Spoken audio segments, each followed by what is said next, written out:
Baik ya. Ini kesempatan saya bicara tentang Bapak Ibu nanti setelah punya nanti ada. Pertama, sebelum saya membuka acara ini, mengingat ada salah seorang keluarga kita, saudara kita, Panitra Pendidikan Agama Pematang Siantar, Saudara Rifi Hamdani Lubis, yang meninggal pada beberapa hari yang lalu. Itu sebagai sahabat, sebagai rekan kerja beliau, mari kita membacakan Al-Fatihah untuk almarhum, mudah-mudahan dilapangkan Allah dalam kuburnya. Al-Fatihah. Bismillah.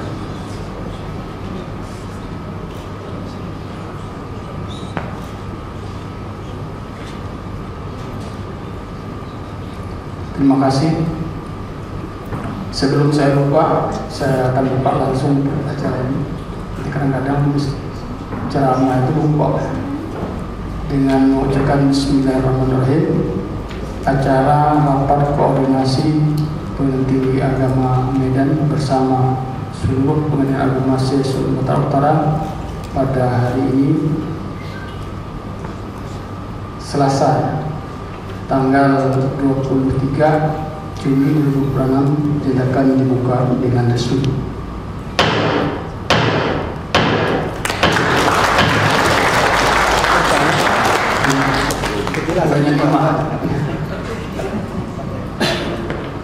Dalam kesempatan ini ada beberapa hal yang saya sampaikan. Pertama, rakor ini sebenarnya adalah tindak lanjut daripada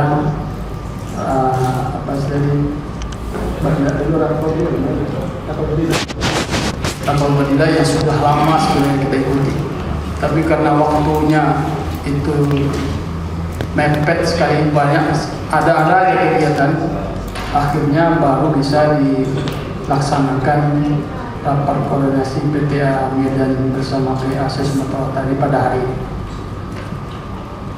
Tidak terlambat juga, masih butuh waktu.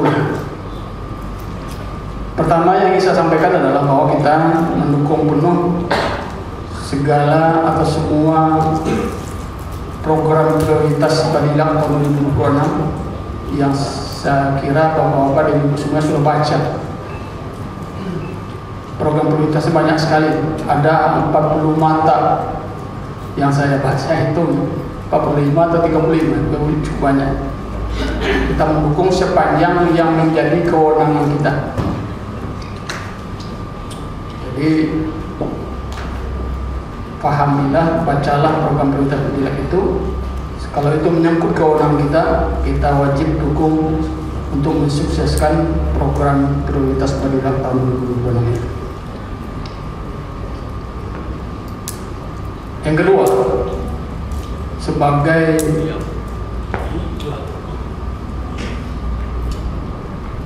pengadilan tingkat banding di Sumatera Utara, PTA Medan ini membawahi 22 pengadilan agama. Mohon maaf sebagian saya belum kunjungi karena belum sempat. Insya Allah waktu ke depan nanti saya berusaha, mudah-mudahan bisa terkunjungi semuanya. Sebagian sudah. Kita menetapkan kebijakan, beberapa kebijakan yang tidak muluk-muluk, tetapi realistis dan insya Allah bisa kita lakukan bersama-sama demi kemajuan peradilan agama di Sumatera Utara ini.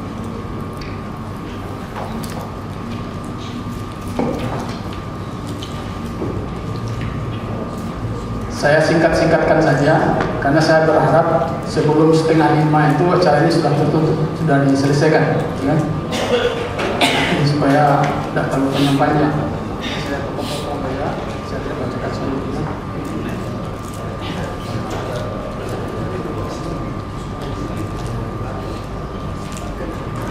Yang saudara minta dari pembinaan atau? Hah?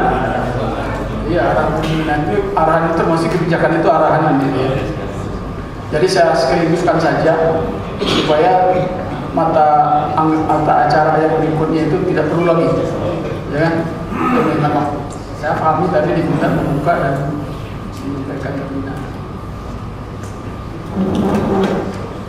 Saya gunakan pembinaan ini untuk menyampaikan arah kebijakan PTA Medan. Ada beberapa hal yang saya inginkan di dalam kegiatan kita di Sumatera Utara ini. Pertama adalah mengimplementasikan bersih dari KGSP. Bukan cuma di mulut, bukan cuma di dinding, tetapi betul-betul dipraktekkan. KGSP, korupsi, gratifikasi, suap, dan pungli. Bisa minta kepada para pimpinan PA itu serius dalam masalah ini. Ini merespon apa yang diminta oleh Ketua Mahkamah Agung Republik Indonesia. Kemarin acara pembinaan di PTWP kemarin, ini masih diulangi oleh beliau. Zero tolerance terhadap pelanggaran-pelanggaran ini. Itu mau beliau. Kita juga mau begitu. Mari kita bersama-sama mengupayakan sekuat tenaga kita, bukan cuma di dalam teori, bukan cuma hanya di dalam pidato-pidato, tetapi betul dipraktekkan. Ini tuh contohnya, tidak korupsi. Ini tuh contohnya, tidak gratifikasi, dan seterusnya. Jadi betul-betul dibumikan. Ini kebijakan ini tidak muluk-muluk, tetapi ini penting demi selamatnya kita semua. Kita sudah melihat banyak contoh kasus di mana pejabat yang tidak taat dengan imbauan Ketua Mahkamah Agung ini sudah digulung, ya, sudah dilimpas oleh hukum, ya, sudah disidangkan, malah beberapa sudah dalam penjara. Saya tidak ingin di antara kita ini ada yang terlibat di sana. Karena itu sebelum terlambat, mari kita implementasikan bersih dari KGSP. Yang pertama. Yang kedua, menjunjung tinggi kode etik. Kode etik hakim tersendiri, kode etik panitera tersendiri, kode etik ASN tersendiri. Saya khawatir panitera Sumatera Utara ini belum terlalu paham dengan kode etik ini. Kode etik itu artinya adalah hukum etik. Kode etik itu lebih tinggi daripada hukum biasa. Karena dalam hukum moral, bacalah itu, pahami, dan laksanakan kode etik masing-masing. ASN juga ada kode etiknya. Ada. Jadi itu disosialisasikan, diberikan pemahaman, diberikan pengertian agar semua orang di peradilan agama itu mentaati kode etik masing-masing. Jangan melanggar, karena itu adalah ranjau. Apabila kita injak, kita yang rusak, dan sudah banyak contohnya. Nggak perlu saya sebutkan satu persatu.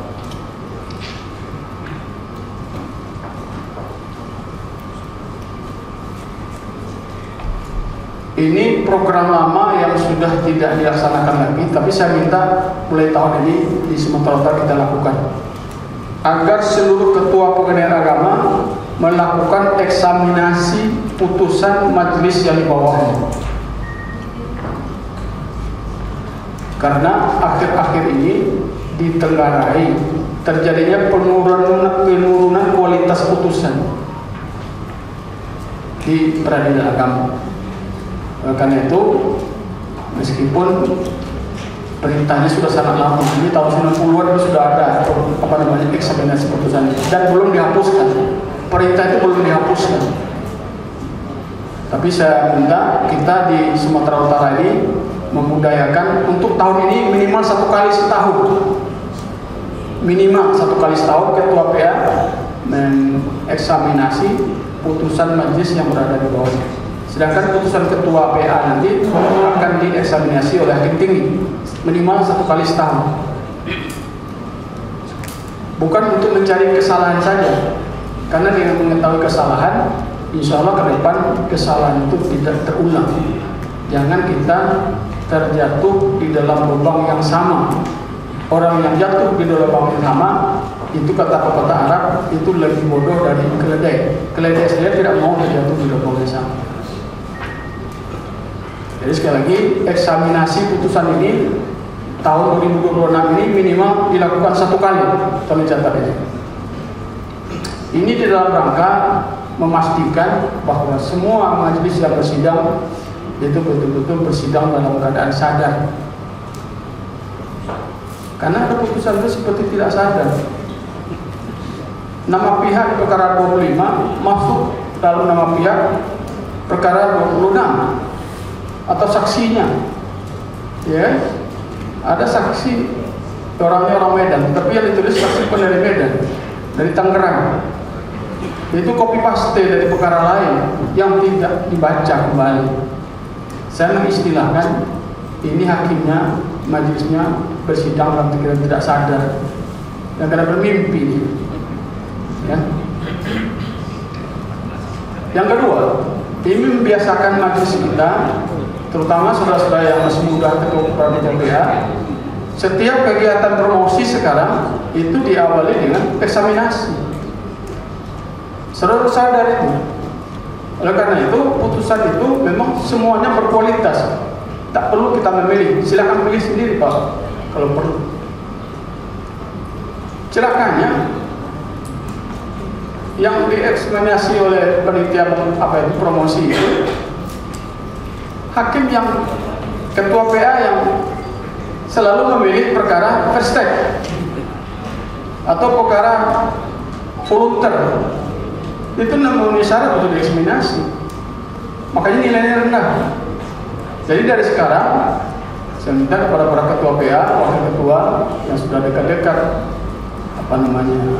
promosi berikutnya, untuk ketua kelas 1B, kelas 1A atau ketua hakim tinggi atau untuk wakil ketua PTA dan seterusnya, itu selalu ada eksaminasi. Oleh karena itu putusan kita itu dari sekarang kita buat dengan sesempurna mungkin sesuai dengan kemampuan kita yang ada. Itulah gunanya saya minta untuk tahun ini kita kurangkan minimal eksaminasi di PA itu 1 kali setiap majelis, dan di PTA juga minimal 1 kali 1 tahun ini. Kan tidak memberatkan juga 1 kali. Kalau di dalam peraturan yang lama, edaran Mahkamah Agung tahun 60-an itu tahun berlama sekali ya. Diperbaharui lagi dengan edaran berikutnya tahun 90-an, itu minimal 2 kali setahun. Yang dieksaminasi itu putusan yang bukan volunteer, bukan first take atau yang sejenis ya. Jadi perkara-perkara yang ada pihak lawannya yang berbobot ya, yang punya nilai.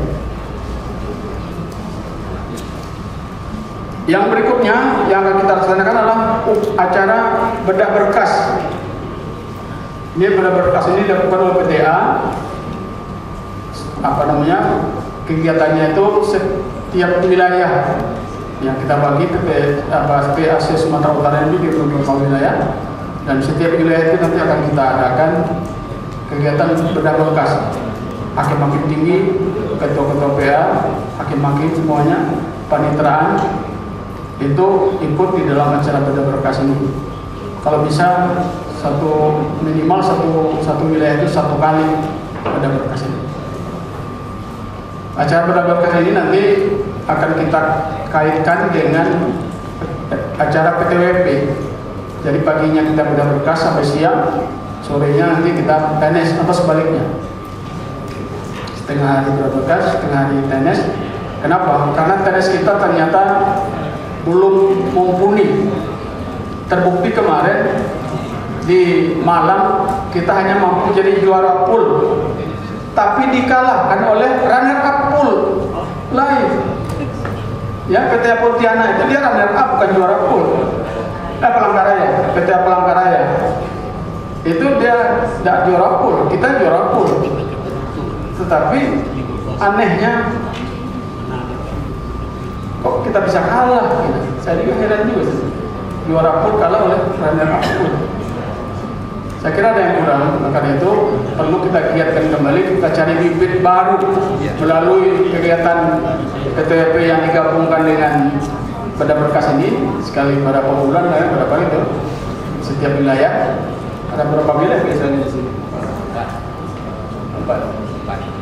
4 wilayah, berarti 6 PA satu wilayah ya. Nah, nanti akan kita cari bibit-bibit baru yang masih muda-muda itu, insya Allah nanti lebih lebih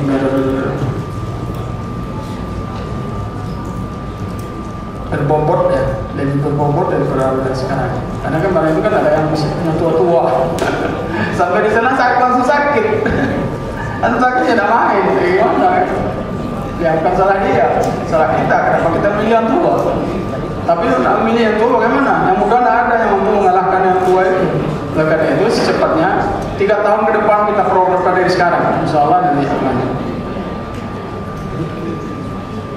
Itu sudah berkas ya.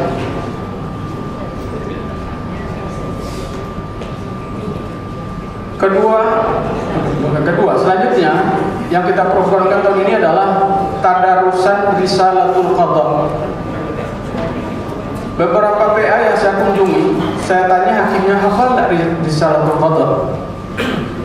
Nah, hafal. Coba sebutkan salah satu paragrafnya saja dalam risalatul qadha. Tidak bisa juga. Atau satu kalimat saja. Itu artinya mereka sangat asing dengan risalatul qadha. Padahal kita ini adalah hakim peradilan agama. Dan setahu saya, setiap kantor pengadilan itu dulu dibagikan risalatul qadha yang besar itu. Biasanya dibingkai dan dipajang. Rupanya itu pajang itu dianggap pajangan saja, tidak pernah dibaca, tidak pernah difahami. Padahal kandungan risalatul qadha itu sangat dalam sekali dan sangat bermanfaat bagi hakim, bagi panitera di dalam melaksanakan tugas-tugas. Menyangkut ada beberapa poin isi risalatul qadha itu. Pertama tentang dasar-dasar peradilan dalam Islam. Ada beberapa paragraf tentang hukum acara. Ada paragraf terakhir itu adalah tentang adabul qadhi, tentang etika hakim agama, hakim Islam. Tetapi saya ini tidak difahami.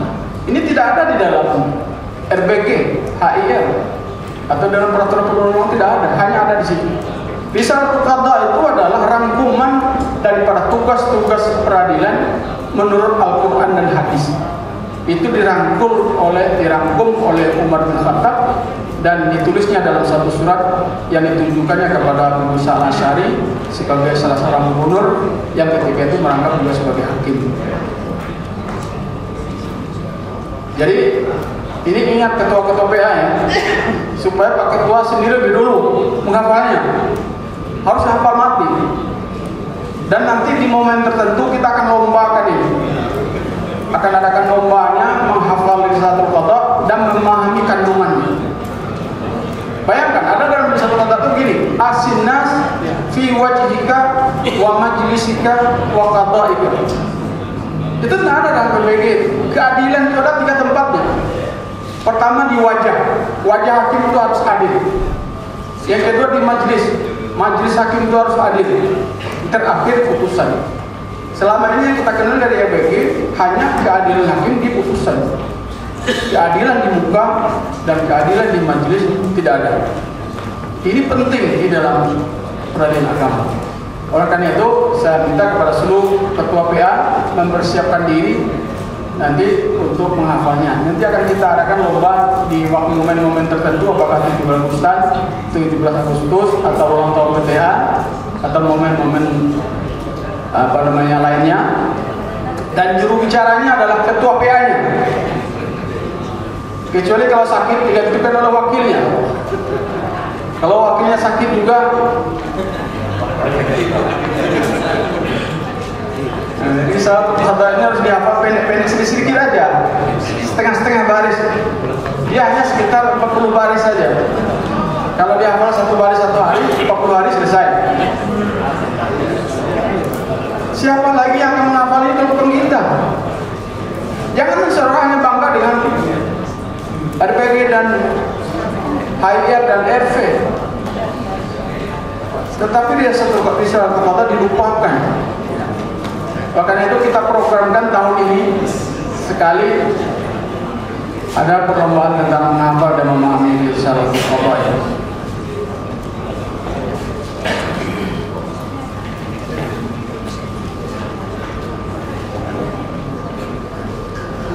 Kemudian untuk kesekretariatan di PA-PA itu supaya ada upaya untuk meningkatkan pengetahuan dan pemahaman para staf itu terhadap pekerjaannya.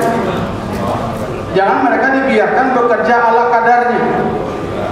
Pengetahuan yang tidak pernah bertambah dari tahun ke tahun.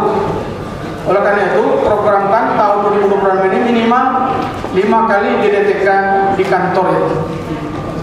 Tidak mesti harus pakai biaya. Cuma DDTK kan setengah jam atau 1 jam seminggu. Ada, yang penting ada sumbernya, ada pesertanya, peningkatan pemahaman terutama peraturan-peraturan yang baru, gitu. Sehingga insya Allah pekerjaan kesekretariatan kita itu akan semakin bagus dari hari ke hari. Harus ada upaya seperti itu. Dan yang penting yang terakhir ini adalah peningkatan penguasaan IT. Termasuk hakim-hakim, karena beberapa hakim melaporkan ke saya dia tidak lulus ketika apa istilahnya tes pertama itu tes pertama itu kan tes itu menggunakan IT, dia tidak bisa, tidak mahir. Oleh karena itu mulai dari sekarang saya minta ada program peningkatan penguasaan IT, karena zaman sekarang adalah zaman IT. Dan saya menduga, ini baru dugaan, pada suatu saat arsip di PA itu bukan arsip manual lagi. Sudah seperti di luar negeri. Di luar negeri saya ingat dulu Pak Samsul Alam, Andi Samsul Alam, tua kita dulu. Dia bercerita, dia berkunjung ke peradilan ke Mahkamah Agung di Amerika. Dia ingin melihat seperti apa dokumentasi putusan di sana. Dia datang ke ruang arsip. Ternyata dia dibawa ke ruangan hanya ukuran 1x2 meter. Ruangan arsip di Mahkamah Agung situ. Kalau di kita ruang arsip kita kan besar-besar. Itu pun sudah penuh sebagian. Termasuk di PTA sendiri. Panjang sekali, dari tahun berapa itu arsip dikumpul. Tetapi kita berharap ke depan dengan majunya IT ini, kita cukup seperti di Amerika itu. Cerita beliau ditunjukkan kepada dia chip kecil sekali, lebih kecil daripada flash disk kita, kecil sekali. Tetapi di dalam chip yang kecil itu kumpulan ratusan perkara. Jadi tempatnya itu kecil sekali, lemari arsipnya, karena barang yang disimpan barangnya kecil-kecil. Tetapi dijamin keandalannya, yaitu dijamin bebas dari virus, dijamin bebas dari hal yang merusak, dan ada backup datanya yang kuat dan beberapa. Oleh karena itu saya minta juga kepada ketua PA, pada para hakim tinggi, jangan ada yang gagap IT lagi sekarang ini. Ya, kalau ada yang masih gagap IT, supaya diadakan DDTK IT di PA-nya, termasuk di PTA juga. Saya belum tahu, saya belum periksa apa semua hakim tinggi kita sudah mahir menggunakan itu dulu. Kalau belum masih ada yang gagap, nanti akan ada kita minta supaya salah seorang tenaga IT itu bisa memberikan bantuannya untuk melatih. Karena itu kecil saja masalahnya. Sama aja dengan main HP. Ya kan? Kita kan sudah terbiasa main HP karena kita punya HP, tidak ada keperluannya. Nanti lama-lama nanti juga kita akan main sendiri. Sekali itu aja apa yang saya sampaikan di dalam pembinaan ini, di dalam menyampaikan kebijakan PTA yang akan kita adakan tahun ini, tidak muluk-muluk dan tidak banyak-banyak, tak sebanyak di Mahkamah di Badilak. Badilak program prioritasnya ada 45 poin, saya hitung tadi. Selesai itu, tapi kita ini tidak sampai 10 poin. Insya Allah semua ini berhasil kita lakukan tahun ini dan akan kita rasakan dampak positifnya daripada apa yang kita rencanakan ini. Demikian, terima kasih atas perhatian kita semua. Mohon maaf kalau ada yang keliru. Wabillahi taufiq wal hidayah.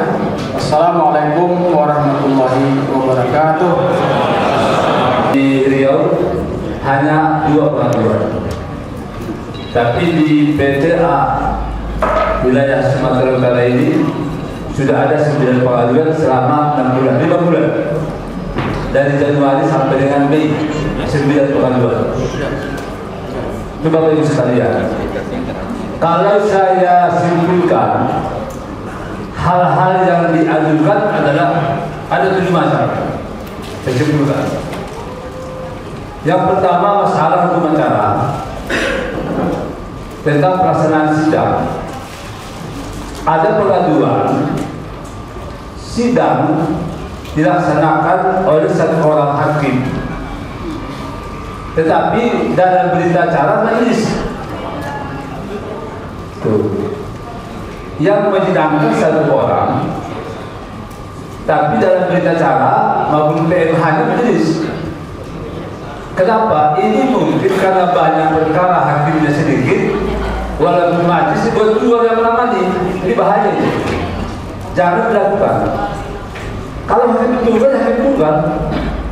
Kalau nggak ada izin, tidak izin ke mahkamah hakim tunggal. Jangan karena banyak perkara yang PMH-nya majelis hakim, berita acaranya majelis hakim, tapi ditangani oleh satu orang hakim. Itu bahaya. Jangan ditanyakan seperti itu. Ada pengaduan demikian. Satu macam. Yang kedua, ketika sidang pertama, majelis hakim tidak lengkap, hanya satu orang. Tetapi lanjut sampai dengan menetapkan mediator. Padahal sidang nggak ada sebetulnya karena majelis hakim nggak lengkap. Tentu ada pengaduan seperti itu juga. Mungkin dia merasa mumpung datang pada pihak, ya udahlah nggak apa-apa mediasi sampai penunjukan mediator. Tapi dia sedang nggak ada karena hakimnya nggak lengkap. Jadi pengaduan juga seperti ini. Ini juga tuntutan itu seperti ini, berbahaya. Kemudian yang ketiga, masalah persepakul. Jadi saya minta kepada ketua, panitia dan sekretaris satu kata lah. Jangan sampai muncul perbedaan siapa yang ditugaskan untuk menangani persepakul. Kalau satu kata ketua, panitia dan sekretaris, saya kira akan ada pengaduan. Tapi mungkin masing-masing punya kepentingan, sehingga banyak yang mendaftar. Ketika menentukan siapa yang menjadi pemenang, terjadi masalah. Ada pengaduan seperti itu. Saya pinjam kata-kata Pak Sekretaris, saya seperti Pak Iman. Kalau ingin membawa hanya 1 buah durian, tidak usah lewat jalan besar, tidak usah pakai kontainer, bawa pakai sepeda motor itu cukup. Kalau pakai kontainer banyak orang melihat, apalagi kasih bunga-bunga lagi, banyak berbeda dengan durian nasi biji. Tapi kalau bawa durian 1 truk, oke lah, jalan besar. Artinya apa? Supaya lebih perfect, anggaran cuma 35 juta. Tapi dilelang. Padahal nggak ada lelang seperti itu, cuma 35 juta. Itu mungkin nggak ada kesepakatan antara ketua dengan panitia siapa yang ditunjuk. Padahal cukup dia penunjukan langsung, karena anggarannya tidak sampai untuk harus lelang. Nah, itu masalah, ya, itu masalah. Jadi tolonglah ke depan dalam penetapan siapa yang ditugaskan atau lebih mana atau hukuman yang menangani diserahkan untuk proyek bantuan hukum ini, bagus-bagus, baik-baiklah antara ketua, panitia, sekretaris dan menetapkan ini supaya tidak ada masalah. Kemudian ada lagi pengaduan tentang bantuan sewa rumah dinas hakim. Bapak Ibu hakim, Pak Ketua perlu dipahami, itu adalah bantuan sewa rumah dinas hakim. Tidak menjadi hak kita 100% kalau tak memenuhi syarat untuk menerima bantuan. Jangan dibilang itu hak hakim. Iya, tapi kalau memenuhi syarat. Kalau tak memenuhi syarat, ya bukan. Jangan diolah-olah supaya memenuhi syarat. Kalau sudah punya rumah di daerah hukum itu, dia nggak berhak lagi. Kalau sudah ada rumah dinas yang layak untuk ditempati, dia nggak berhak lagi. Itu bantuan. Nah, jadi bukan tunjangan rumah ya, bukan tunjangan sewa rumah. Kalau tunjangan ya masuk ke gaji kita, nyewa tak nyewa masuk. Sama seperti tunjangan terkecil, kalau kemahalan, yang kemahalan. Jadi mohon jangan ada yang mencoba-coba antara hakim dan sekretaris mengolah sehingga cair bantuan rumah dinas, tapi rumahnya fiktif. Hati-hati. Ini pengaduan. Untuk pengaduannya nggak benar, kan begitu. Tapi bukan ada indikasi makanya dilaporkan seperti itu. Setelah saya periksa bersama tim saya memang nggak benar. Tetap ada rumah yang disewa seperti itu. Tapi bukan ajaran tempat hakimnya dianggap disewa hanya fiktif seperti itu. Ke depan saya harap kita betul-betul melaksanakan aturan yang ada. Bagaimana jurdis di dalam bantuan sewa rumah dinas jangan diolah-olah, yang betul-betul saja kita laksanakan. Itu pengaduan. Kemudian ada lagi pengaduan pemeriksaan saksi hanya dalam berita acara, tetapi kenyataannya tidak diperiksa karena sepakat dengan pihak. Bahaya kan? Bahaya. Hati-hati. Jadi pihak karena perkara yang perfect nggak hadir dia datang pemohonnya oleh kuasa hukum. Saksi yang kemarin sempat saya bawa tapi tidak diperiksa. Udahlah Pak, jangan aja saksi yang kemarin jadi saksi sekarang. Padahal tidak diperiksa. Namanya ada memang, tapi nyatanya tidak diperiksa, hanya hadir karena memang ada agenda perubahan gugatan sehingga saksi yang dibawa itu tidak diperiksa. Baca diperiksa, kemudian sidang berikutnya dianggap sudah diperiksa. Padahal pasti dia melapor juga, dia setuju. Nah, Bapak Ibu sekalian saya harapkan jangan pernah mau kompromi dengan advokat kalau mengenai hukum acara. Saja, jangan percaya. Jangan percaya, nggak apa-apa. Sekali dia cepat-cepat. Ya aman, begitu aman. Karena kalau sudah tentara pasti bilang gitu ya betul Pak. Makin tua aman, nggak aman. Padahal tak aman. Jadi jangan kita laksanakan seperti itu. Ya, saya katakan kalau melanggar hukum acara jangan pernah mau kompromi dengan pihak. Kalau dia setuju, jangan kalau melanggar hukum acara. Karena juga bisa terjadi. Hati-hati kita. Kemudian yang keenam ini juga ada pengaduan masalah lelang ya. Ada pengaduan lelang pertama belum selesai, tapi sudah muncul lelang kedua. Ini saya nggak tahu belum saya periksa itu masih baru masuk. Ya. Jadi lelang pertama belum selesai, masuk lagi lelang kedua. Kemudian ada yang melaporkan juga di situ bahwa harga limit terlalu rendah. Itu saya bagaimana? Maka Bapak Ibu sekalian, soal rendah atau tinggi harga limit, yang penting Bapak Pak Ketua dan Pak Pendeta sudah menempuh SOP yang ada atau prosedur yang ada. Kalau pada pihak kan bisa ada menurut dia terlalu rendah, tapi kan kalau sudah memenuhi aturan hukum yang ada ya tidak masalah. Maka kita hati-hati di sini. Kemudian masalah hati-hati masalah dengan pengosongan itu apa eksekusi pengosongan. Ya, betul-betul dibaca amalnya itu apakah itu betul-betul untuk mengosongkan atau tidak. Hati-hati untuk mengosongkan. Jadi oleh karena itu Bapak Ibu sekalian, ini pengaduan yang muncul di Sumatera Utara. Ini yang dianggap yang lebih penting, ada hal yang lain tapi tidak kata Pak Hakim tinggi yang menganalisa tidak masuk ke pertimbangan hukum, itu nggak ada masalah. Tidak masuk masalah dari sosial yang kampus dan perkembangannya, itu lain hal. Oleh ketua PN sekalian, sekali lagi bahwa dalam melaksanakan tugas persidangan itu kita jaga yang pertama juga jangan arogansi. Kadang sudah ada yang kita berikan dan kita arogan dan persidangan menjadi bahan juga untuk dilaporkan orang. Jadi benar-benar kita bersidang dengan sebaik-baiknya. Itu masalah pengaduan Bapak Ibu sekalian. Kemudian ada beberapa hal yang saya minta kepada Bapak Ketua, Pak Panitera, Pak Sekretaris supaya gerak cepat. Ya, saya suka gerak cepat ya.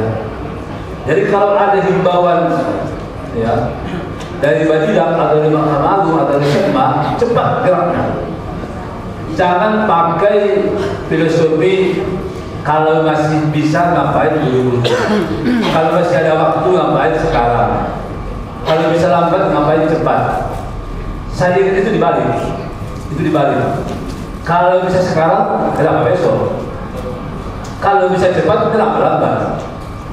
Saya ingin begitu. Jadi gerak cepat kita, tapi tetap juga bagus. Jangan gara-gara cepat nyala. Artinya cepat kita kerjakan.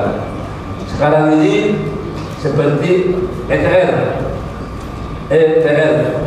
ya, terekod itu cepat diisi, cepat selesaikan, ya. Itu menjadi bahan penilaian oleh Badidak. Ada yang bilang, bagaimana Pak kalau semua menilai saya jelek? Benar Pak, nggak saya Pak, coba dengan saya Pak. Saya bilang, memang iya. Kalau satu kali waktu melihat Anda jelek, memang Anda jelek. Kan begitu. Sempat satu kantor 20 orang, 19 mengatakan dia nggak beres. Ya udah beres juga. Apa lagi ragu? Kalau hanya 1-2 orang yang bilang dia nggak beres, itu masih pertimbangan. Tapi kalau semua mengatakan dia jelek, ya udahlah beres dari situ. Kan begitu ya. Itu pertimbangan banyak buat aplikasi itu. Itu menjadi bahan kepada kita, bahan untuk dinilai. Ya. Jadi itu. Kemudian itu kita laksanakan. Ini sekarang sedang berlangsung ini. Sampai akhir dari tanggal 30 Juni.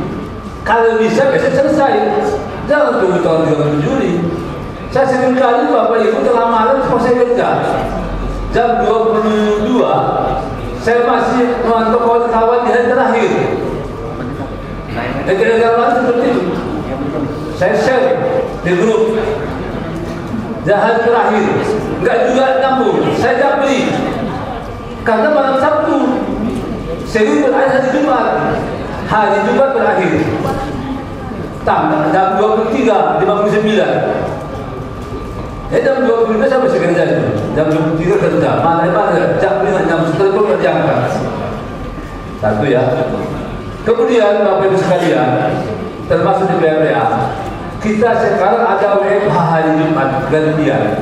Saya minta WFH itu bukan libur, bukan cuti. Kerja di rumah, bawa datang ke rumah. Kalau minta data, biar kasih data. Nggak bisa itu. Saya WFH apa? Nggak bisa buat SK, nggak bisa. Saya WFH apa? Nggak bisa kasih data. Nggak bisa. Itu WFH, kerja di rumah. Bukan istirahat, bukan libur, bukan cuti. Nah, jadi saya sempat nanti pimpinan kewalahan. Kalau di PTA saya memang betul nggak ada WFH kami. Coba cuma masuk. Tapi harapkan teman-teman semuanya di mana pun ada ketua PA WFH, kalau di telepon, jangan teleponnya bajakan. Saya kata di WFH, kenapa saya telepon?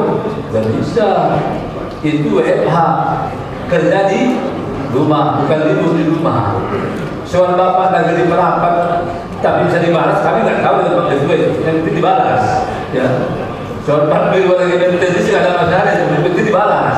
Tapi ya. Terserah di mana, kami doang nggak tahu mana GPS membalas yang penting dibalas ketika ada instruksi seperti itu. supaya kita nggak ketinggalan. Ya seperti itu. Saya ingin agar PTA di Sumatera Utara menjadi terdepan, jangan di belakang. Ketika rilis Balidak, kita sudah hijau, walaupun belum berakhir. Harapan saya begitu. Karena Balidak sering merilis sebelum berakhir, supaya hati-hati. Mungkin kita sudah minimal 80% sudah hijau di situ. Jangan pula ada yang merah. Makanya luas. Begitu masuk bulannya, tribulannya, di awal bulan langsung buat SK masuk luas supaya kuning, jangan lagi merah, kuning langsung. Nah, jadi Bapak Ibu sekalian, alhamdulillah kalau PTA Medan sampai sekarang kalau luas dana sudah hijau semua.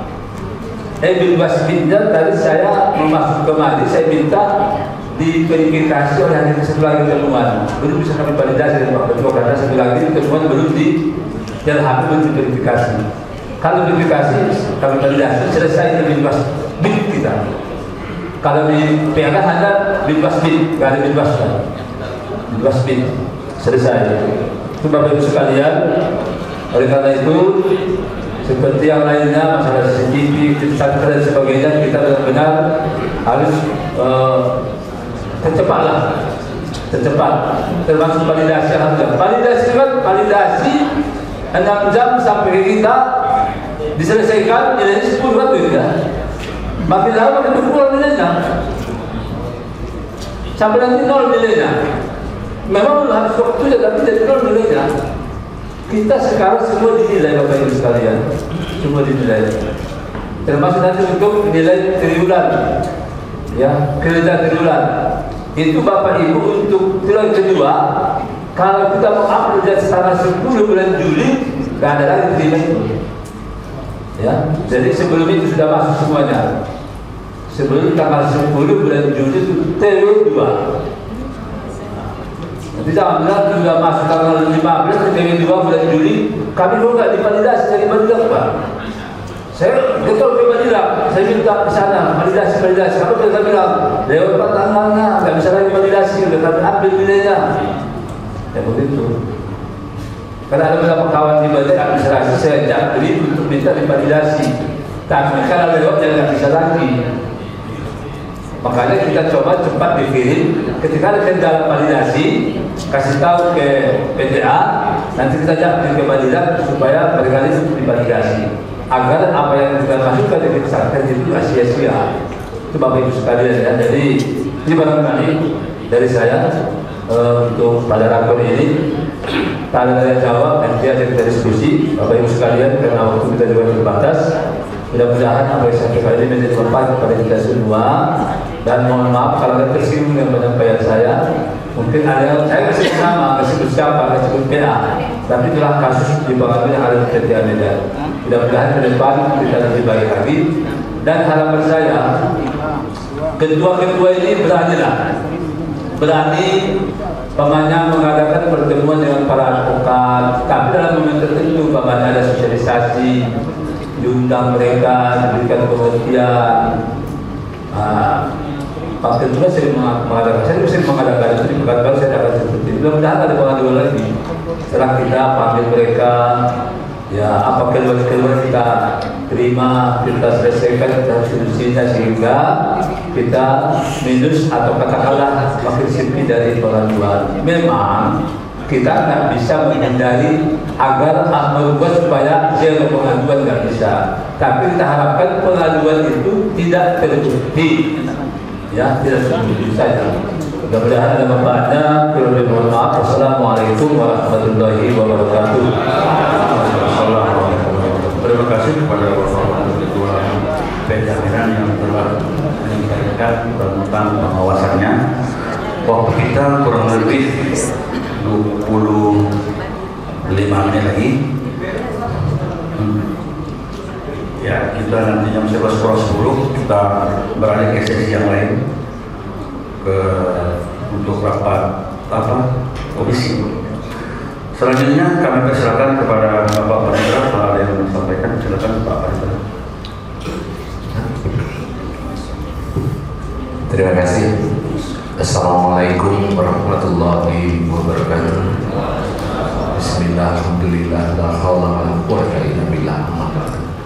Yang sama-sama kita muliakan Bapak Ketua Pengadilan Tinggi Agama Medan, Bapak Wakil Ketua Pengadilan Tinggi Agama Medan, yang mulia para Hakim Tinggi Pengadilan Tinggi Agama Medan, Ketua Pengadilan Agama sewilayah Sumatera Utara, dan rekan kami yang saya hormati Bapak Sekretaris Pengadilan Tinggi Agama Medan, seluruh panitra dan sekretaris PTA PA sewilayah PTA Medan. Alhamdulillah pada pagi dan siang yang cerah ini kita masih diberi kesehatan sehingga dapat hadir dalam rangka rapat koordinasi PTA Medan tahun 2026.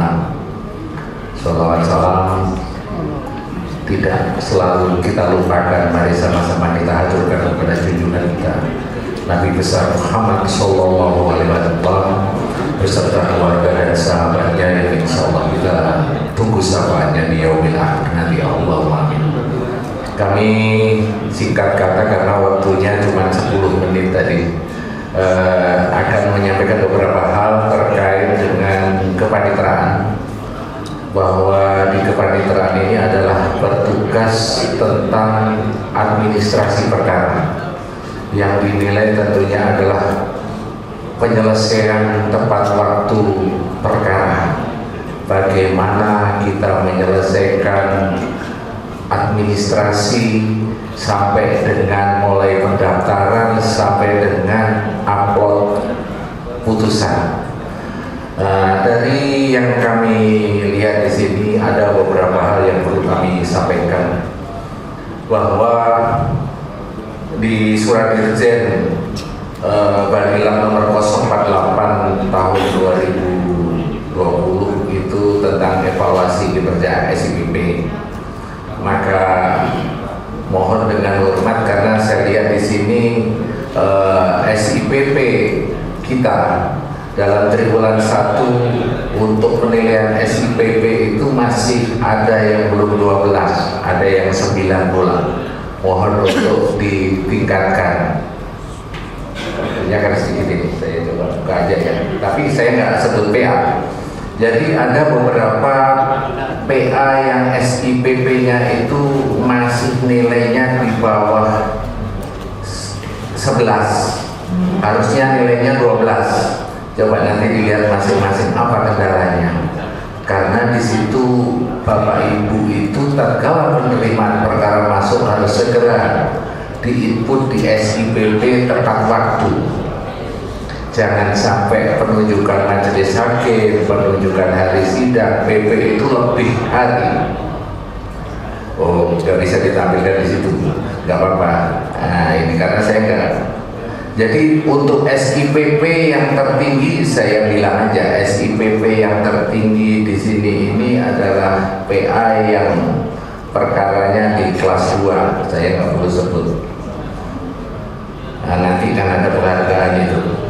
Tapi ada yang masih di bawah 10 pulang. Di bawah 10 nilainya 9,79 untuk triwulan pertama. Itu karena apa? Karena mungkin IT-nya kurang sigap. Kemudian bagaimana kita mensiasati mediasi supaya nilainya kita bisa 8%. Nilainya kan 8 itu. Kalau SIPP 12, mediasi 8. Ekotnya 12. Kalau ekot sudah banyak, rata-rata 12. Nah, yang terakhir ini, yang selanjutnya penilaian banding. Nah, ini yang mau saya sampaikan. Untuk satker yang mengajukan banding, tolong waktunya saat dimasukkan input di Paniban, dokumennya dilengkapi Bapak Ibu. Dokumennya dilengkapi sehingga ketepatan waktu nanti pada saat sebelum 30 hari sudah bisa diregister di kami di PTA dapat nomor. Itu banyak yang dokumen PDF-nya itu tidak diinput di Paniban sehingga masih perlu proses nunggu. Kemudian lagi terkait dengan banyak pertanyaan yang bagaimana nih penyampaian relasi panggilan dengan PT Pos Didip itu nanti kita bahas di komisi karena waktunya sangat-sangat terbatas bagi saya. Kami hanya ingin menekankan kepada rekan-rekan panitera untuk ketepatan waktu upload, validasi harian, kemudian ditekankan kepada kasir atau meja satu diverifikasi. Tatkala ada perkara ekor masuk, tolong diperhatikan benar-benar, karena tatkala kita tidak validasi tepat waktu itu juga mengurangi penilaian. Kemudian terkait dengan waktu putus, nah, ada kemarin perkara banding yang sedang ditangani saat ini. Tidak perlu saya sebut PA, ada putusan sela di situ.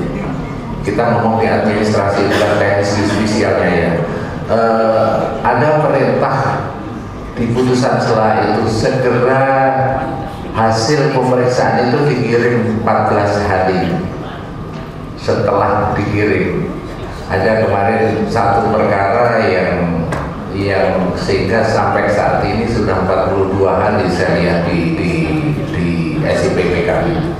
Kita bisa mengacu kepada SEMA 2 2014. Penyelesaian di tingkat pertama dan banding itu kan memang benar 5 bulan untuk tingkat pertama dan tingkat banding itu 3 bulan. Tapi di penilaian SIPP itu beda. Nah, kalau SEMA-nya seperti itu, tapi penilaian sesuai dengan tadi yang saya sebut SK Dirjen itu masih 30 hari. Waktu putus perkara itu nilainya 20%. Jadi untuk itu mohon untuk segera ditindaklanjuti. Kemarin ketua majelisnya nanya-nanya saya terus, Pak kok belum? Setelah saya memang karena untuk memeriksa ulang, diperiksa ulang sehingga masih hari kemarin sidang terakhir atau mana. Saya punya 10 menit ya Pak Sekjen. Hah? Oh iya. Kayaknya sudah dikode sama Pak Ketua. Saya harus terkatut biar semangat. Jadi tanam bunga, tanam kubis, tumbuh subur berlapis-lapis. Bukan karena kurang materi habis, namun waktu sudah menipis. Terima kasih. Assalamualaikum warahmatullahi wabarakatuh. Baik, terima kasih kepada Bapak Putra yang sudah menyampaikan paparannya. Terakhir, kami hanya sekedar menambahkan apa yang sudah disampaikan oleh Pak Dirut tadi menyangkut dengan kebijakan umumnya. Karena kami hanya bidang non teknis, tentu kami punya program secara nasional. Pertama, menyangkut dengan kenaikan kelas satker di wilayah Sumatera Utara. Sekarang ada 3 yang kita prioritaskan kenaikan kelas, yaitu PA Penyambungan, PA Binjai menjadi kelas 1B, dan PA Rantau Prapat untuk 1A. Untuk PA Rantau Prapat itu memang belum kita kirim karena masih menunggu verifikasi di sini, tapi belum terlambat. Minggu lalu saya ke Jakarta, tahun ini tidak ada pengusulan kenaikan kelas Kemenpan. Itu semua dibahas untuk 2027, sehingga ini tidak ada keterlambatan. Mudah-mudahan nanti yang 3 ini dapat diperjuangkan untuk kenaikan kelasnya, karena penuh nasib daripada karyawan yang ada di dalamnya. Selanjutnya, satker yang membutuhkan renovasi, tidak bangunan baru, ada 2, yaitu PA Tanjung Balai dan PA Gunung Soli.